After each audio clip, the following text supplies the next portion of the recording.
Salut à tous, aujourd'hui on va parler d'un sujet qui vous concerne probablement, l'assurance vie. Oui, ce fameux placement présenté comme le produit financier incontournable. Mais est-ce vraiment le jackpot qu'on nous promet? Allez, on décrypte tout et comme d'habitude, on regarde si ça passe ou si ça crache.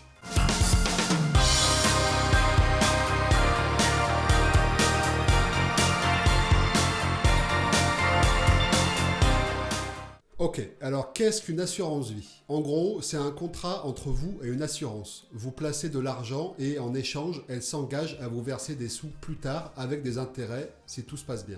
Le concept, c'est soit de préparer l'avenir, la retraite ou des projets perso, soit de transmettre un capital à vos proches en cas de décès. Un produit à double casquette donc, épargne et transmission.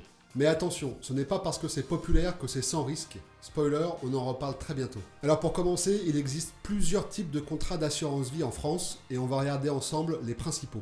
D'abord, le plus connu et le plus courant, il y a les contrats en euros. C'est ce qu'on appelle les contrats en fonds euros. Il y a une sécurité maximale, votre capital est garanti par l'État, rendement assez faible mais stable lié aux obligations d'État. C'est idéal pour les investisseurs très prudents. Ensuite, il y a les contrats en unité de compte, ce qu'on appelle les contrats UC. Votre capital n'est pas garanti, investissement dans des actifs variés comme les actions, les obligations, les SCPI et bien d'autres. Il y a un rendement potentiel plus élevé, mais avec plus de risques que le fonds euro. Il y a aussi les contrats multisupports, c'est un mix entre fonds euros et unité de compte. Vous diversifiez votre épargne selon votre appétit pour le risque. Ensuite, il y a les contrats de capitalisation. Ils sont un peu moins connus mais intéressants pour transmettre un patrimoine. Ils permettent de bénéficier des avantages fiscaux sur plusieurs générations. Bien sûr, il existe plein d'autres contrats, comme par exemple les contrats luxembourgeois, mais ça ne nous concerne pas ici parce que c'est une assurance vie internationale adaptée pour les plus gros patrimoines. Bref, ces différents contrats permettent d'adapter l'assurance vie à votre profil d'investisseur, mais comme toujours, pas de rendement sans risque. Si toi aussi t'es passionné par l'investissement et que t'aimes le contenu de cette chaîne, je te laisse t'abonner et liker juste en dessous de cette vidéo. Mais alors pourquoi investir dans une assurance vie? C'est vrai, en France, l'assurance vie est souvent présentée comme un produit miracle et voici pourquoi. Il y a une fiscalité attractive. Après 8 ans, les plus-values bénéficient d'abattements fiscaux, 4 600 € pour une personne seule et 9 200 en couple. La transmission de capital est facilitée, jusqu'à 152 000 € par bénéficiaire sans droit de succession. Il y a une certaine flexibilité, vous pouvez retirer vos fonds à tout moment, même si ce n'est pas toujours optimal. Il y a aussi la possibilité de choisir entre plusieurs supports d'investissement, ça c'est super. C'est un outil de transmission parfait pour organiser votre succession et optimiser les aspects fiscaux.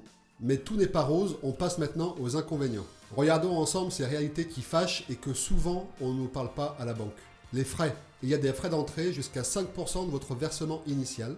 Les frais de gestion sont entre 0,6% et 1% par an sur votre capital.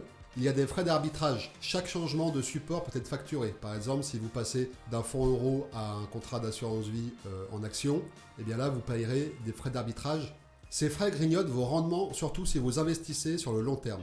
Les fonds en euros, historiquement sûrs, offrent aujourd'hui des rendements très faibles, à peine 2% pour la plupart. Il y a moins de dynamisme que la bourse par exemple, qui reste l'un des marchés avec les plus gros gains sur le long terme. À titre de comparaison, la moyenne de la performance des assurances vie en France en 2024 est autour de 1 à 2% pour les fonds en euros et peut atteindre jusqu'à 4% pour les unités de compte. À titre de comparaison, la bourse américaine, dans laquelle tu peux investir très simplement aujourd'hui, a fait plus de 30% en 2024. Oui, vous avez bien entendu, 30%. Et une moyenne de 12,5 par an sur les 10 dernières années par exemple. Tu aurais investi 100 000 € en 2023 ou avant, tu aurais aujourd'hui au moins 30 000 € et ce pratiquement sans rien faire. De l'argent qui génère de l'argent tout seul. Ensuite, dans les inconvénients des assurances vie, il y a que votre argent est lié à la santé financière de l'assureur.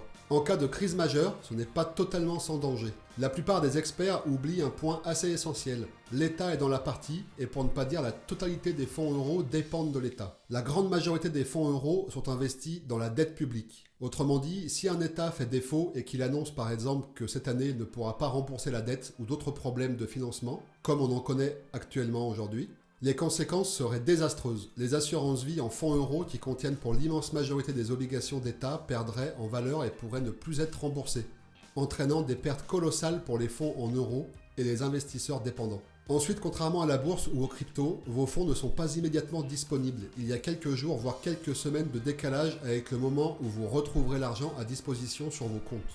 Alors on a fait plus ou moins le tour de l'assurance vie grossièrement parce que je vous rappelle que mes vidéos sont faites pour ceux qui apprennent et qui connaissent pas bien sûr. Dans chaque vidéo on pourrait rentrer beaucoup plus en détail, c'est ce qu'on va faire par la suite, mais pour l'instant on reste simple et on présente simplement les différents investissements. Alors l'assurance vie, ça passe ou ça crache? Comme toujours, ça dépend de votre stratégie et de vos objectifs. Mais une chose est sûre, ne vous laissez pas aveugler par les promesses des banquiers. Les assurances vie, c'est pas trop mal pour transmettre votre capital, mais très moyen pour investir et être gagnant par rapport à la baisse du pouvoir d'achat en France. En bref, analysez, comparez et prenez le contrôle de votre épargne.